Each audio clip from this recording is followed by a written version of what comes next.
오늘 빈자리가 많습니다. 사정도 사정이지만은 아픔이 있어서 못 오시는 분들도 있어요. 특히 저희 큰아들도 독감에 걸려서. 그러나 걱정하지 마십시오.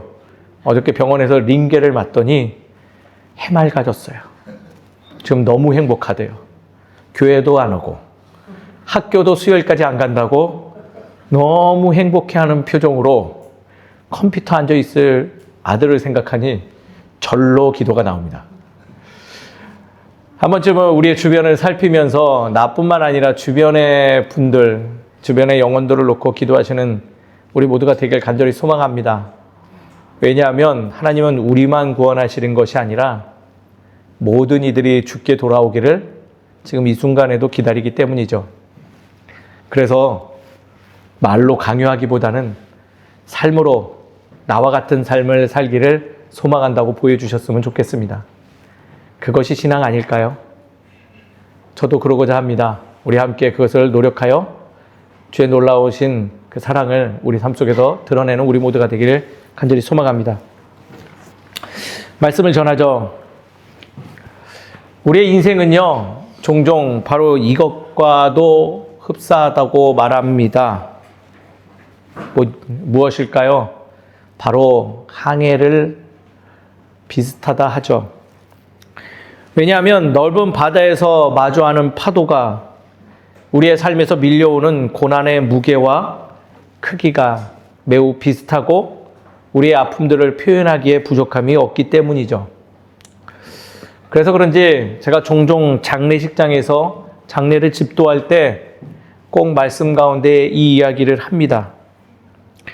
인생의 순항을 마치고 항구로 들어온 배, 그 배와 선원들을 항구에서 그 귀향하는 이들을 맞이하는 이들이 가장 먼저 해야 되는 말들은 왜 만선을 못했어가 아니라 참 수고했어 하고 환영해주고 반겨주어야 된다라고 전하죠. 비록 만선 못했고 배는 각종 생채기로 인하여서 넉마가 되었겠지만은 그들의 그 항해 가운데 수고와 노력을 되짚어 볼 때 결코 만선을 못했다고 비난받을 이유가 없기 때문이라는 거죠. 그래서 떠나는 이에게, 즉 쉴만한 자리로 돌아온 그 고인에게 가장 먼저 우리가 해야 될 말들은 한 해 동안, 한 인생 동안 수고했습니다. 그리고 편히 쉬셨으면 좋겠습니다라는 말이 우리 마음에 있어야 된다고 전하죠. 그것이 우리의 세상의 이치예요. 우리의 인생 여정은 그렇습니다. 아마 공감하실 거예요. 죽음을 앞둬도 여전히 세상을 모르고요. 모두가 걱정된 눈빛으로 서로를 바라보는 것이 인생길이에요. 또 조금은 미안한 웃음으로 서로를 대하며 멋쩍은 웃음으로 참 관계 맺을 수밖에 없는 것이 우리들의 인생길이다라고 생각도 되어진다는 거예요. 그래서 결국은 스스로 세상을 얼마나 몰랐는지 혼자 이렇게 왜 먼 길을 걸어온 것인지를 자책하면서 아마도 오늘 예배 전까지도 아니면 이 순간에도 그러고 살아갈지도 몰라요. 그러나 부정할 수 없는 한 가지가 있죠. 그것이 바로 나의 세상이라는 거예요. 오늘 그러한 일상을 소유할 수밖에 없는 우리들에게 하나님은 말씀을 통하여, 더 세밀하게 표현하면 말씀에 담겨있는 바울의 모습을 통하여 하늘의 메시지를 우리에게 보내고 있습니다. 그리고 그 하나님 아버지의 메시지는 참으로 우리의 노곤하고 절망적인 인생길을 힘있게 살아가는 도구 되죠. 사랑하는 성도님 여러분, 미리 말씀드립니다. 오늘의 말씀으로 위로받고요. 위로받는 거에 멈추지 마시고 일어나십시오.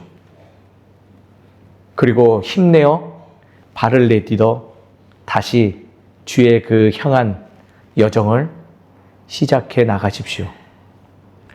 그러길 간절히 소망하며 오늘의 말씀 준비해 보았습니다. 말씀 한번 살펴보시죠. 저는 오늘 말씀을 준비하는데 오늘 말씀의 저자 사도 누가의 시선이 참 이색적이다, 신선하다라는 생각을 하게 됐습니다. 오늘 광풍을 만나게 된 바울과 그 일행들의 모습을 기록하고 있죠. 근데 이것을 바라보는 누가는요, 독특한 시선을 가지고 있어요. 그것은 가이사랴로 출발하면서 멜리데 섬까지 도착하기까지의 자세한 행로를 기록하기보다는요, 바로 이 항해 중에 만난 풍랑과 바울의 활약상을 부각하며 하나님은 바로 우리를 이렇게 인도하시는 건 아닐까요? 라고 전하고 있고 바라보고 있다는 거예요. 모두가 마주할 수밖에 없는 위기의 순간, 난파된 배를 구하고 선원의 목숨들을 보존한 사람은 그를 인솔하는 로마 백부장도 아니고 그를 따르는 군사들도 아니며 배에 타고 있던 베테랑 선원들도 아니고 그 누구보다도 아무것도 소유하지 않았고 아무것도 보이지 않는 인생의 여정을 가고 있는, 그렇지만 오직 하나님의 약속만을 붙들고 있는 바울을 통해서 그들을 위로하고 그들을 구원에 이르게 했다라는 것이 굉장히 이색적이고 신선한 누가의 시선이라는 거예요. 오늘 누가는 바울의 모습을 통하여서 우리에게 증거하고 있습니다.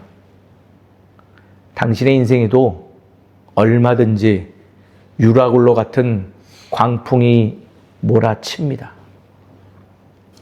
우리가 피할 수 없는 거대한 위기죠. 그러나 기억하십시오. 바울의 마음, 바울이 바라보고 있는 그 세상 속에 우리도 거하면 동일한 일이 우리의 일상의 삶에서 얼마든지 일어날 수 있습니다라고 말하고 있다는 거예요. 바울의 활약상 한번 들어보실래요? 바울은 어떤 인물입니까? 지금 왜 항해를 하게 됐어요? 우리가 지난 몇 주 동안 살펴보았죠. 그런 억울한 오해로 인해서 재판을 지금 몇 번을 받았어요. 지금 뭐 3번, 4번 받았죠. 그리고 도저히 판결되지 않아요. 그래서 스스로 어디로 가요? 하나님의 말씀에 근거하여 내가 로마로 가겠다, 나를 보내달라 요청합니다. 그로 인해서 가게 되었죠. 즉 쉽게 결론 내리면 뭐예요? 그는 지금 몇 년 동안 결론되지 못한 재판을 가지고 떠나는 여정이다라는 거예요. 바울의 재판은 결론도 맺지 못했고, 사실 더 세밀하게 보면 그의 재판은 사실은 그가 원치 않는 답만 남아있죠. 사실 한마디로 정리하면 그에게 남은 것은 없어요. 그가 잃을 것만 있는 것이죠. 그런 상황에서 올라탄 그 배도 속썩여요. 로마로 향하는 배의 여정은요, 정말 안타까워요. 본문 앞선 내용들이 바로 그러한 내용들이에요. 가이사랴에서 출발하는 배는요, 더디 가요. 그리고 간신히 연안을 지나가지고 미항에 도착했지만 상황이 녹록지 않죠. 왜냐하면 그들이 출발한 시기가 겨울을 앞두고 있던 시기였기 때문에 그 미항이라는 곳은 겨울을 보내기에 매우 부족한 곳이다라는 거예요.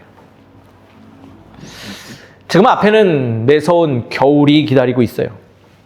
그래서 바울뿐만 아니라 그 자리에 있는 모든 이들은 하나같이 마음이 조급하고요, 두려운 마음들이 하루하루가 갈수록 누적되기만 하는 상황이었던 것이죠. 더 간단히 말씀드릴까요? 그냥 앞이 막막했어요. 그런데 그 와중에도 바울은 오히려 그들을 살피며 자신의 녹록지 않은 상황은 우선순위에서 밀어놓은 채 오히려 그들을 살피며 말을 하죠. 누구에게? 백부장에게. 백부장이요, 우리 아무리 두렵고 아무리 조급하더라도 조금 살핀 후에 배를 출발하는 게 맞지 않을까요? 라고 얘기했지만 말씀에 뭐라고 기록하냐면, 이야기를 들은 백부장은 선장과 선주의 이야기만 귀 기울이더라 라고 기록되어 있어요. 진정성 있는 바울의 말에는 귀 기울이지 않고 그냥 어떤 사람? 그냥 자신이 인정하고 세상이 인정할 만한 사람의 이야기만 귀 기울인 채 결국은 출발하죠.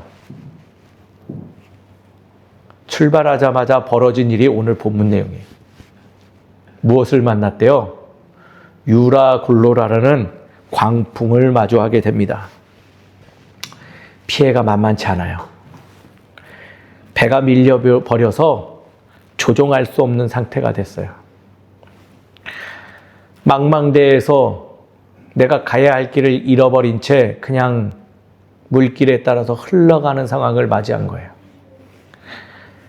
간신히 거루를 만나 잡아 배를 좀 정비를 했지만요, 금세 스르디아와 조우하여서 연장을 내리고 쫓겨갈 뿐이에요. 풍랑으로 심히 애쓰다가 이제는 사공들의 짐, 더 명확하게 말하면 그들의 생존을 지탱해 줄 수 있는 짐들을 버려버리고 사흘째 되는 날에는 항해에 도움이 되는 물품들까지 다 버려내며 버티고 또 버티죠. 여러 날 동안 그렇게 버티면서 했지만은 상황은 나아지지 아니하고, 오늘 말씀을 보니 별도 보이지 아니하고 큰 풍랑에 여전히 방치된 채 구원의 여망까지 완전히 꺾이고 상실해 버렸다라고 기록해요. 더군다나 버려진 짐 속에 그들의 식량이 있으니 배고픔에 허덕이니 이제 죽기만을 기다려야 되는 상황은 그들의 상황에 얼마나 녹록치 않은지를 잘 표현해주고 있는 글들이죠. 여기에 지금 누구도 이 상황을 마주하고 있어요. 사도 바울이라는 거예요. 근데 그때 놀라운 일이 벌어져요. 그 순간에 그가 일어나 외칩니다. 안심하십시오. 너희 중에 생명을 잃은 자 있습니까? 배만 파손됐습니다. 하나님이 일찍이 나에게 말하기를, 또 어저께 밤에 하나님의 사자가 나에게 말하기를, 두려워하지 말라. 너는 반드시 가이사랴 앞에 서서 나의 이야기를 증거할 거다라고 이야기해 주셨으니 우리는 반드시 살아나게 되었습니다. 한 섬에 도착할 터이니 걱정하지 마십시오라고 그 상황 속에서 외친다라는 거예요. 있을 수 없는 일이죠. 우리라면 어떻게 하고 있었을까요? 아유, 그때 그거 그냥 바울 말 좀 믿을 걸. 아유, 이게 뭐야? 아유, 나보다 더 힘든 사람 없을 것 같아. 우리보다 지금 더 열악한 사람 없을 것 같아. 라고 그 자리에서 울며 불며 원망과 분통을 터뜨리기에 부족함이 없는 그 상황. 그 와중에 사도 바울처럼 애초부터 아무것도 없는 일이 일어나며, 야, 너는 그래도 나보다 낫잖아. 내 상황이 더 힘들어. 나는 진짜 미칠 것 같아. 그러면서 서로 그 아픔 배틀하고 있는 그 모습. 그럴까요? 그런 상황 속에서 꼭 등장하는 이러한 유형도 있어요. 그냥 될 대로 되라지. 그 와중에도 희망의 끈을 잡아보며 애써보려고 하는 그 가운데서 그냥 제멋대로 하는, 다른 사람에게도 민폐를 여전히 끼치고 있는 그런 부류도 속출하죠. 그런 가운데 신앙인 바울이 일어나 하나님 나라의 메시지를 전하는 그 모습은요, 매우 고무적이고 우리가 배워야 될 귀한 말씀이라는 거예요. 사랑하는 성도님 여러분, 어떠한 삶을 살아오셨으며 어떠한 모습을 소유하길 원하십니까? 저는요, 사도 바울의 모습을 소유한 우리가 되기를 주의 이름으로 축원드립니다. 물론 어려운 일이에요. 그러나 함께하면 가능하다 싶어 저도 함께하자고 이렇게 요청드리는 바입니다. 지금 이들이 마주하고 있는 상황은요, 매우 익숙해요. 우리가 비록 항해는 하는 건 아니지만은 이 마음들을 잘 공감할 수 있어요. 왜냐하면 우리의 인생이 그렇잖아요. 호기롭게 출발한 인생의 여정 어떠세요? 호기롭게 출발했지만은 어느 순간 초라해지죠. 그러다 보니 언제부턴가 진실의 소리보다는 내가 스스로 선택한 이들의 말들에 의존해서 내 인생길을 끌어가는 모습이 있으니 참 이들의 모습이 공감돼요. 나의 선택으로 인해서 결국 풍랑을 만나고 이 방법 저 방법 아둥바둥 살아가고 그 열심히 얼마간은 버티게 해줬지만은 결국은 가진 거 다 소비해버리고 상실해버리니 소망을 잃은 채 좌로 우로 극심하게 흔들려지는 모습이 마치 말씀 속에 이들의 모습과 동일해요. 그리고 걸어온 길, 자신이 선택해서 나온 길들을 자책하면서 아무도 나를 도와주지 않았다 하며 분노하고 자책해서 쓰러져 있는 모습이 너무나 흡사하기 때문에 공감되죠. 무엇보다도 마음 한켠에는 바울처럼 담대함을 소유하고 누군가에게 힘이 되어주고 싶은 마음은 있지만은 그의 모습을 사모하고 부러워할 뿐이지 저 사람은 나와 다르게 특별해서 특별한 은혜를 받아서 할 수 있는 것이지 나는 못해라고 단정 지어버린 채 살아가는 우리의 신앙의 자세와 그렇게 다르지 않아 보여 공감되어진다는 거예요. 어떠신가요?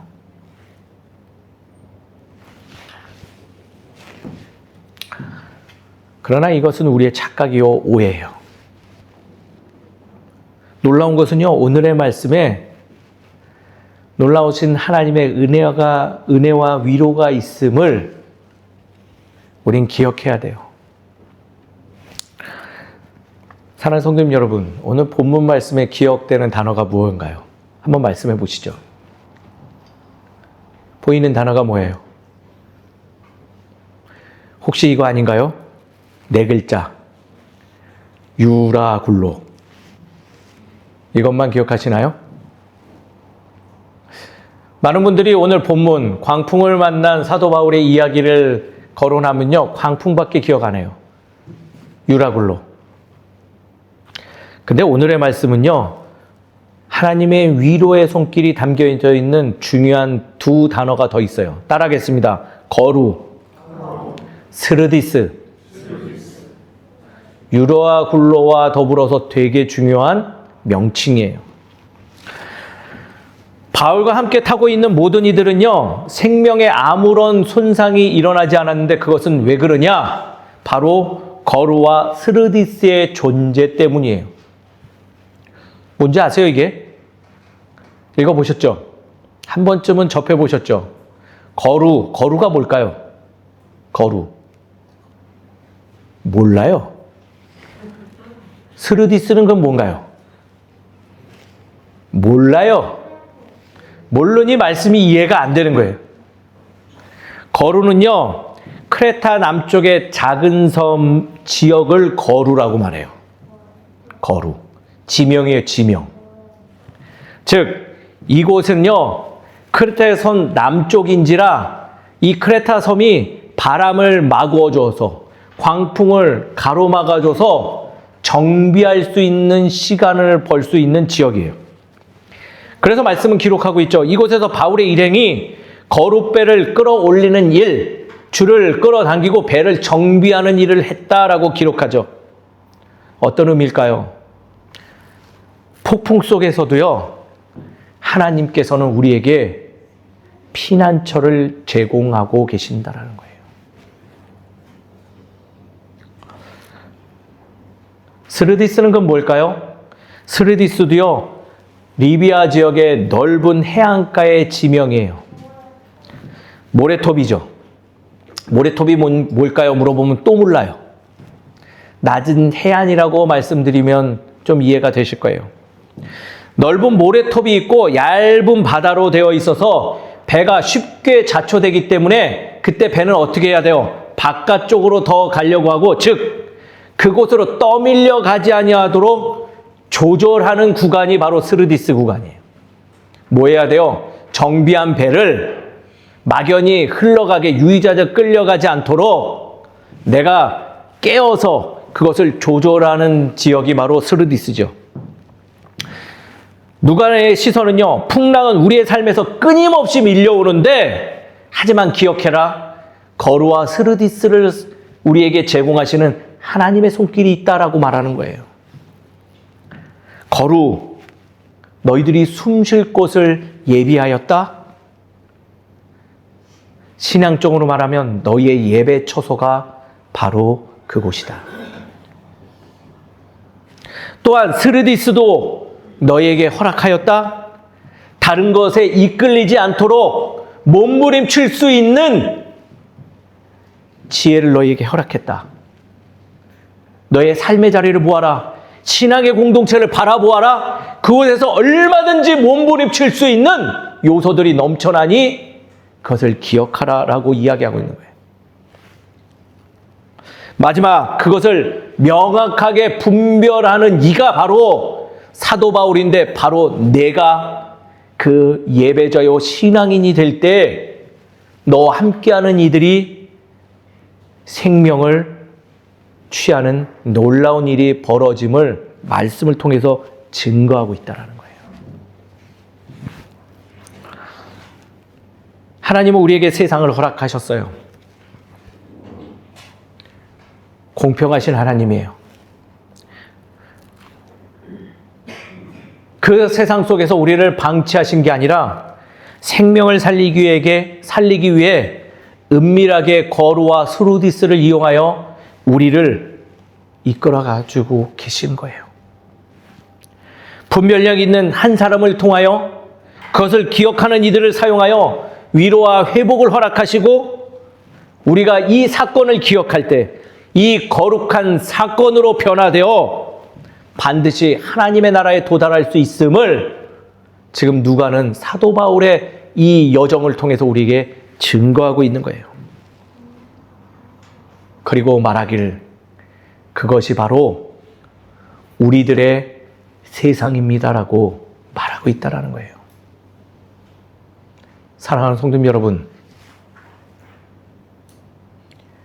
그것만이 우리의 세상입니다. 하나님이 우리에게 허락하신 세상이에요. 기억하셔야 돼요. 신앙인으로 살다가 힘들어요 하고 주저앉는 것이 아니라, 주저앉았더라도 주를 기억하며 일어나야 돼요. 외쳐야 돼요. 나의 고난을 가지고 주를 증거하는 삶을 살아갈 때 우리가 하나님의 나라를 체험하고 증거할 수 있는 거예요. 약해질 수 있어요. 그러나 늘어지지 마세요. 이 일이 반복될 수 있어요.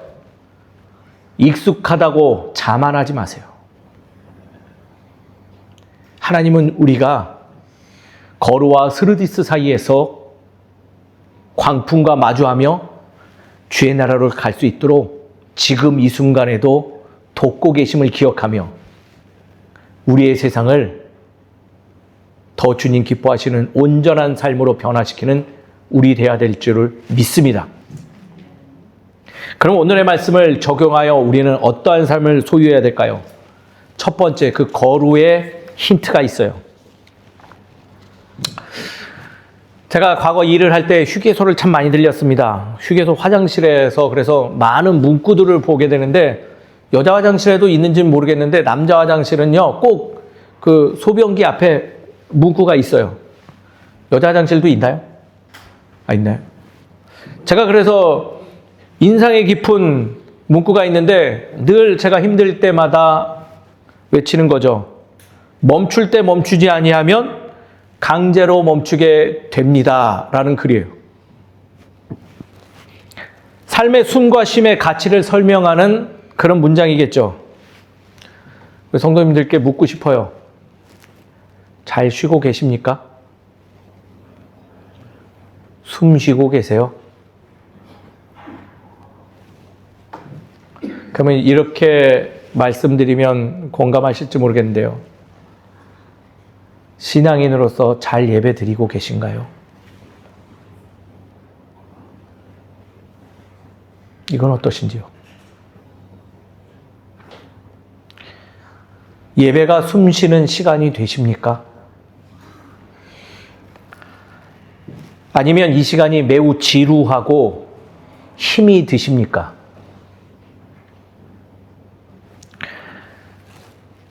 아마 후자 것을 느낀다면 죄송하지만 쉼과 숨의 가치를 모르시고 계십니다. 우리가 매주 드리는 이 예배는요, 하나님께서 우리에게 허락하신 쉼의 시간이에요. 숨 쉴 수 있는 순간입니다. 마냥 늘어지고 느슨해지는 시간 아니에요. 자꾸 그렇게 생각하니 예배를 와주기만 해도 어디냐라는 얄팍하고 이상한 생각에 빠져드는 거예요. 예배는요, 나를 위해 드리는 거예요. 우리를 위해 드리는 거죠. 왜 그럴까요? 오늘 거루에 그 힌트가 있죠. 거루에서 뭐 했다고요? 정비했어요. 정비 왜 합니까? 그냥 쉬려고 끝났으니까 아니에요. 제가 정비의 명확한 개념을 알려드릴게요. 여성분들은 잘 모르시는데요. 군대에 가면 남성들은 훈련만 받는 거 아닙니다. 군대 가면요, 굉장히 타이트한 시간표가 있어요. 오전 6시에 기상해서 체조하고 여러 가지들을 하고 아침밥 먹고 훈련에 나가고 점심때 몇 시에 돌아와서 점심 먹고 또 어느 시간까지 딱 쉬고 정확한 시간에 훈련을 나가요. 아무리 이 빡빡한 스케줄에도요, 저녁 6시 이후에는 꼭 있는 것이 있어요. 뭘까요? 휴식 시간이에요. 휴식 시간에 뭐 할까요? 씻기도 하고 여러 가지 밀린 빨래도 하고 해요. 그러나 그 시간에 뭐 하냐? 자기의 주어진 총기를 정비하는 시간도 있어요.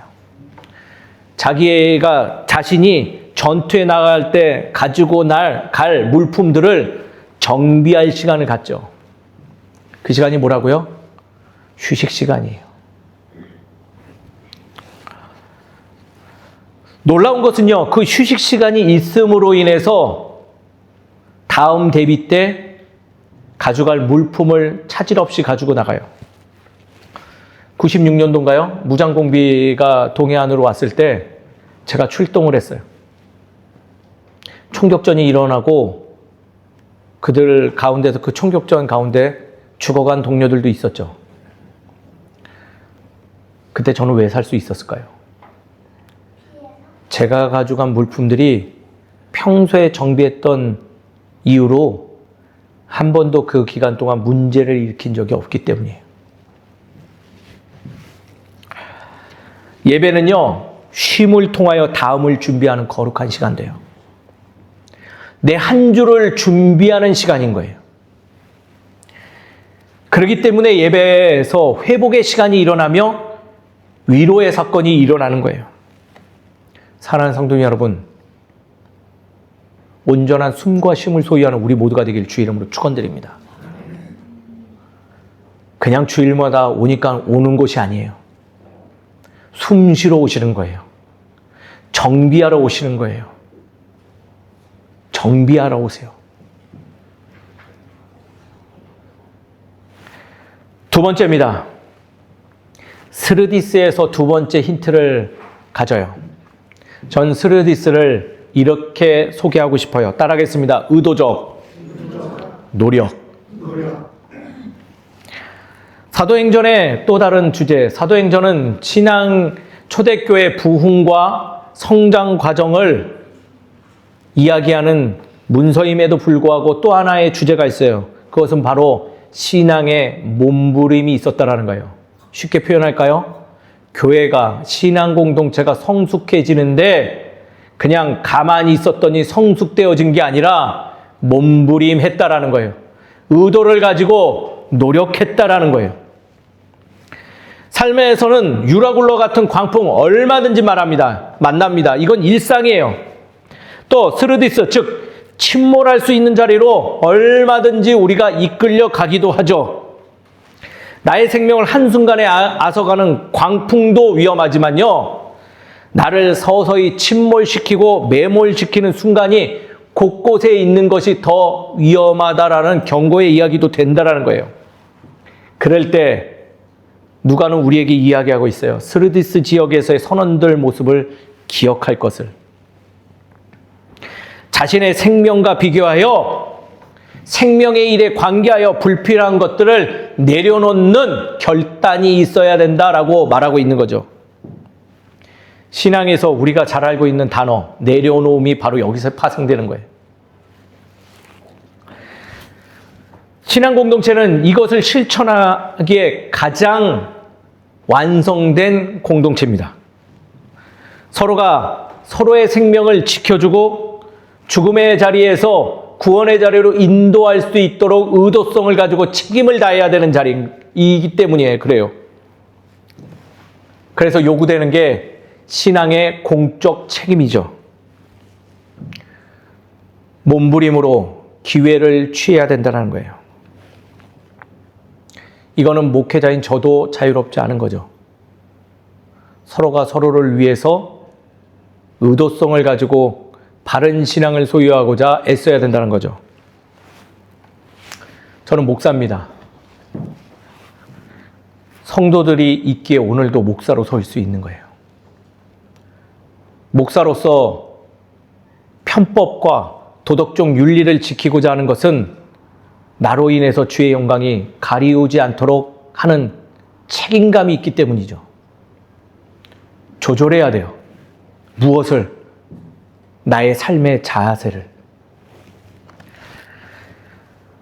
신앙의 삶은요, 죄송하지만 거저되는 거 없어요. 거저주신다고 거저되는 거 아니에요. 어려운 얘기입니다. 의도적인 노력이 필수적인 덕목이에요. 다른 이들 살피셔야죠. 그들을 위하여 또 나의 앞으로의 삶을 위하여 나를 조절해야죠. 스르디스는 우리가 그러한 삶이 있음을 기억하게 하는 자리입니다. 사랑하는 성도님 여러분, 그것이 우리의 결단이 되어야 될 줄 믿습니다. 예배를 세워가는데 홀로 먼저 오지 마세요. 같이 오시고요. 늦는 이가 있으면 권면하세요. 오지 않는 이들이 있으면 그들의 삶과 함께 해주셔서 동행해 주세요. 얄팍한 생각으로 와, 목사님이 오늘 우리 교회에 전도하라는 소리? 아니에요. 이 자리에 안 오셔도 돼요. 집 앞 가까운 예배 자리로 가셔도 좋아요. 삶의 자리에서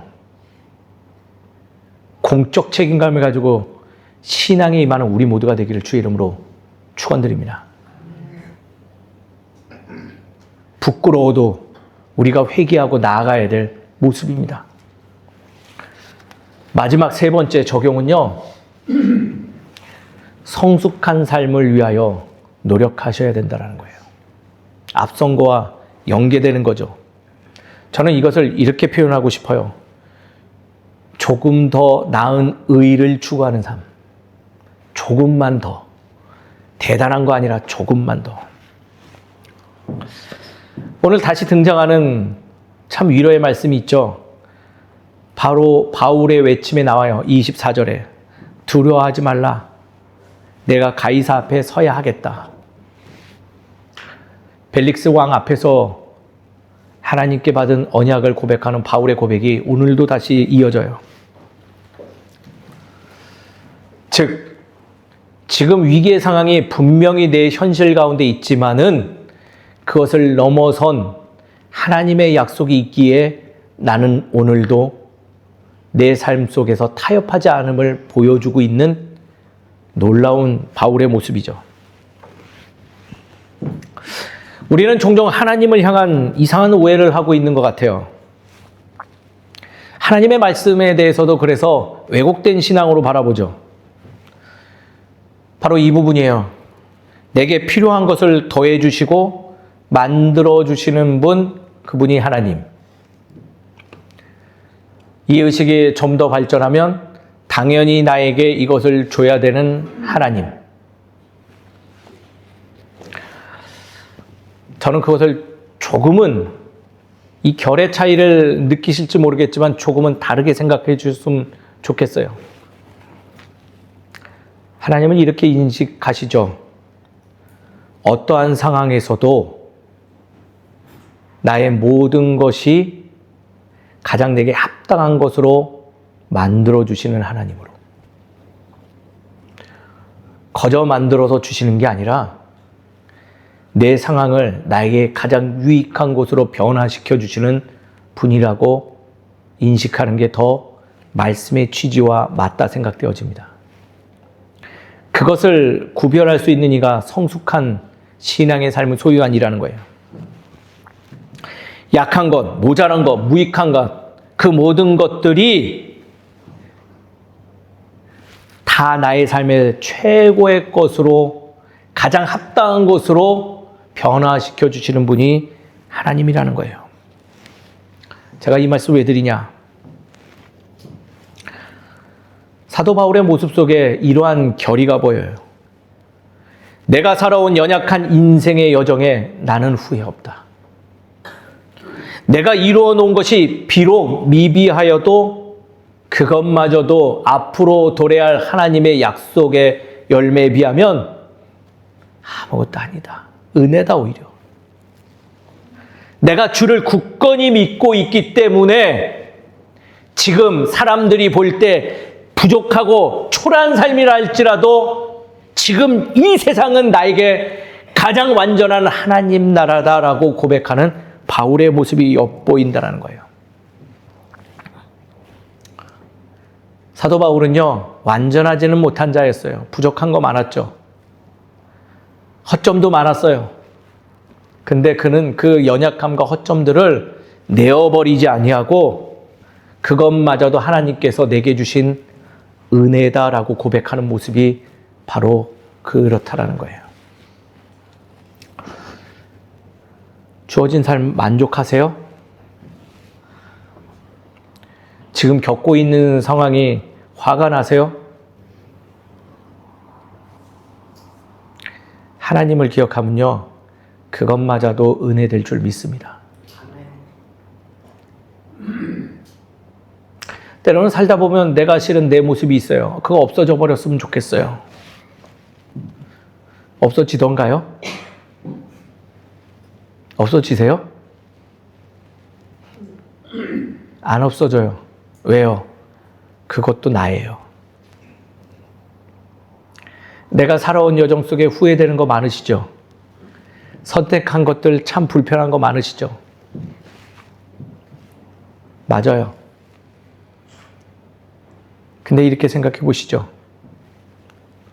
그거 잘못된 선택으로 지금의 내가 있는 거예요. 하나님이 하신 거예요. 하나님은 그 과정 속에서 생명을 가져가지 아니하시고 오히려 그 아픔을 통해서 조금 더 성숙된 나를 만들어 가세요. 그래서 믿는 자들은 이 아픔도 은혜다라고 고백할 수 있는 거예요. 그리고 더 나아가 이렇게 고백하죠. 오늘 사도 바울의 고백처럼 반드시 우리는 그때를 맞이합니다. 그것이 바로 내 세상입니다. 사랑하는 성도님 여러분, 그 고난과 아픔들 제가 어떻게 해드릴 수는 없어요.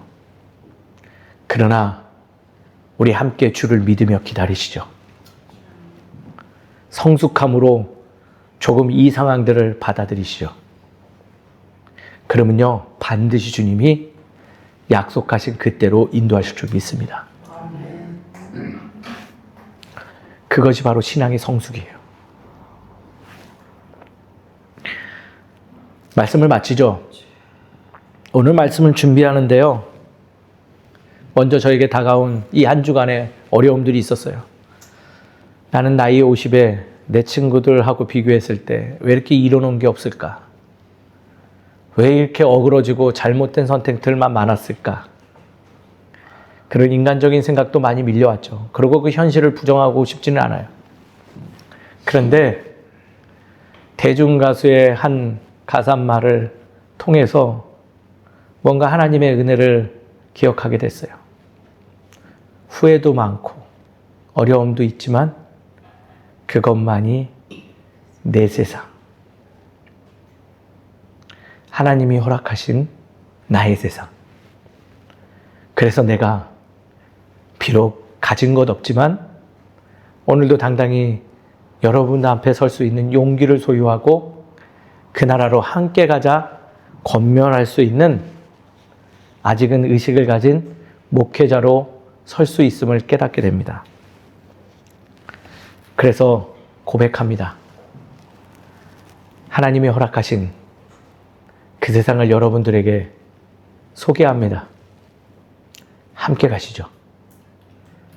그리고 함께 주의 그 구원의 손길로 인하여 회복되어지고 세상의 많은 이들을 주께로 인도하는 우리 모두가 되기를 주의 이름으로 축원드립니다. 함께 기도하시죠.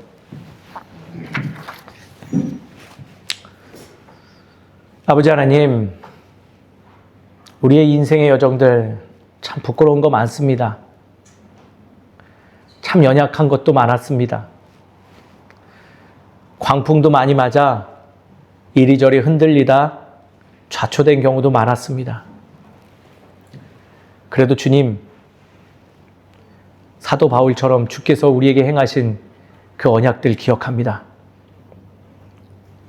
그리하여 다시 그 자리에서 일어나 힘을 내기를 소망하오니 주님 인도하여 주시옵소서.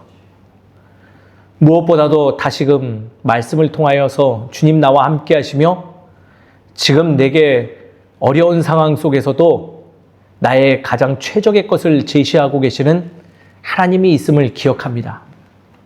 주님 감사합니다. 이 어려운 상황이 우리에게 복이 되게 하여 주시옵시고 이 아픔들이 결국은 누군가의 상처를 치유할 수 있는 놀라운 도구 되게 하여 주시옵소서. 그러기 위해 오늘도 주님께서 허락하신 그 세상 속에서 기쁨으로 살아갑니다. 주님 인도하여 주시옵시고 함께하여 주시옵소서.